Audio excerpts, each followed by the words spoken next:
মনোয়ার হোসেন ডিপজল তাদের লোক দিয়ে আমার মেয়েরে রেপ করায়। আমার মেয়ের আমি বিয়ে শাদী দিতে পারবো না। মনোয়ার হোসেন ডিপজলে হুকুম দিল যে মহিলারা যা করার তোমরা করো গা। কই এই মহিলারা শিক্ষা দে, তোরা এই মহিলারা বান। পরে আমার হাত পা বাইন্দি ছোটো একটা গেলান আছে, এই গেলানটা নিয়ে আমার পিছন দিয়ে ডাইলি দিছে। তার আধা ঘন্টা পরে খালি খাই যা আর খালি বড় বড় টুসকা উঠে। আমার বলতাছে তোরে জিনু পামু তোর উন্তি জব করমু। আমি সব ছাত্র ভাইদের মাঝে ছিলাম, কিন্তু আমার পাশে এখন কেউ নাই। আমি গরিব অসহায়। এই মনোয়ার হোসেন ডিপজল সন্ত্রাস চাঁদাবাজ, তার উপরে আপনারা ভালো দেখতেছেন, তার ভিতরে শয়তানের হাড্ডি। মানুষে কটা মুড়ি ডাল দিয়া মানুষটা বড় বড় দেখাইতেছে যে আমি ভালো মানুষ, কিন্তু আসলে সে ভালো মানুষ না।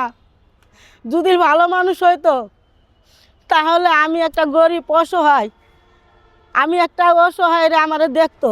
এ মনোয়ার হোসেন ডিপজল, তোমার বলতাছি, তোমার সাথে আমার কি শত্রুতা ছিল?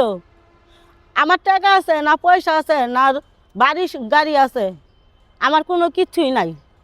আমি গরিব অসহায়। আমার 2 কাঠা সম্পদ ছিল, তাও তোমার বিক্রি করে আমি এই মামলার পিছে ঘুরছি। গত কুরবানি ঈদে গাবতলি গরু হাটে আমি গরু দেখতে যাই।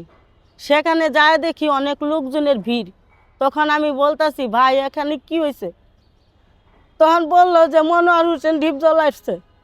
তো বললাম মনোয়ার হোসেন ডিপজল কোন ডিপজল? নায়ক ডিপজল। পরে আমি বললাম তে নায়ক ডিপজলের আমি তো ভক্ত, তারে তো অনেক ছবি টবি দেখছি, আমি তারে বাস্তবে দেখবো। সেই কথা বইলা আমি সরল মনে আমি তার অফিসের ভিতরে ঢুকে পড়ি। সেই অফিসে ঢুকার পরে মনোয়ার হোসেন ডিপজলের আমি সালাম দেই, ভাই আসসালামু আলাইকুম, কেমন আছেন? তখন বলতেছে এই মহিলা কীভাবে ঢুকলো? মহিলারা গাড় ধরে বাইকরি দে। তখন ফয়সাল আরও 2টা লোক মিলে আমার গাড় ধরে বাইকরি দেয়। কেন আমার বাইকরি দিতেছেন? কয়ে বেশি কথা কইলে তোরে মাইরা তুরাক নদীত ফেলাই দিম। ফয়সালের মনোয়ার হোসেন ডিপজলে হুকুম দিল যে মহিলারা যা করার তোমরা করো গা, কিন্তু আমার এই গেটের বাইরে তো সরাই দাও। পরে আমার হাত পা বাইন্দি ছোটো একটা গেলান আছে, এই গেলানটা নিয়ে আমার পিছন দিয়ে ডাইলি দিছে। তার আধা ঘন্টা পরে খালি খাই যা আর খালি বড় বড় টুসকা উঠে। আমি মহিলা মানুষ, আমি খাই যেতেও পারি না, কাউরে দেখাইতেও পারি না। পরে আমি রাত্রে আসছি 10:30 বাজে আমার বাড়ি। বরফ দেই, পানি দেই, দিয়ে হাইরা পরে তাও আমার শরীর ভালো হয় না। এরপরে ঢাকা মেডিকেলে ভর্তি হই, যাইতে যাইতে দুপুর 1টা বাজে। 11 দিন ভর্তি থাকি। এরপরে রিপোর্টে আসে এটাই অ্যাসিড। পরে আমি দারুব সালাম থানাত গেলাম ছুটি পাইয়া মামলা দিতে। হেরা মামলা নেয় না, আমার আরও পাগল ছাগল কয়া উন্তনে বাইগিরি দিছে। দারোগা এসপি আর একটা দিদি আসিল হিন্দু, এই মহিলা আর ওই লোকটা আমার উন্তনে তুর দূর করে খেদাই দেয় যে পাগল ছাগল ইন্তনে চলে যাও। প্রতি ডিপজল আমার একটা করে গরু দেয় আমার ঘরে, তোমার কারণে কি আজকে গরু আমরা বাদ দিমু? দেওয়ার পরে আমি কুড়ে আসি। কুড়ে আসার পরে অনেক মানুষের অনুরোধ করি, রিকোয়েস্ট করি, কেউ আমার মামলা নেয় না।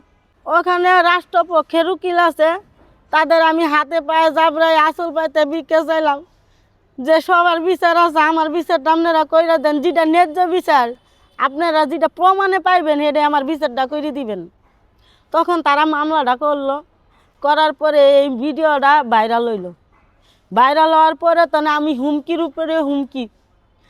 আমি যাত্রা বাড়ি থাকতে পারলাম না, শনি একরা থাকতে পারলাম না, মালিকের বাড়ি থাকতে পারলাম না। এরপরে ওই যে কয় যে পল্টন, হেনও আমি থাকতে পারলাম না। এখানেও আমার নিরাপত্তা নাই কে। আমার বলতেছে তোরে জিনু পামু তোর উন্তি জব করমু।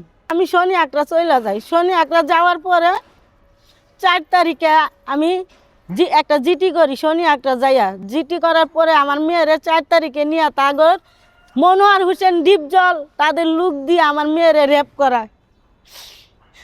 আমার মেয়ের আমি বিয়ে শাদী দিতে পারবো না। দেশবাসী আমার বিচারটা আপনারা পাওয়াই দিবেন। 14 বছরের মেয়ে 9-এ পড়ে, এই মেয়েটারে তারা রেপ করানোর পরে আমার স্বামী একটা কিস্তিতে মোবাইল নেয়। সেই নেওয়ার পরে আমার স্বামীরে তুলে নিয়ে হাত, সেই মাথার মেরুদণ্ড অনেক জায়গায় বাইরে হাত ভাঙিয়ে দিছে, কর্ম করতে পারে না।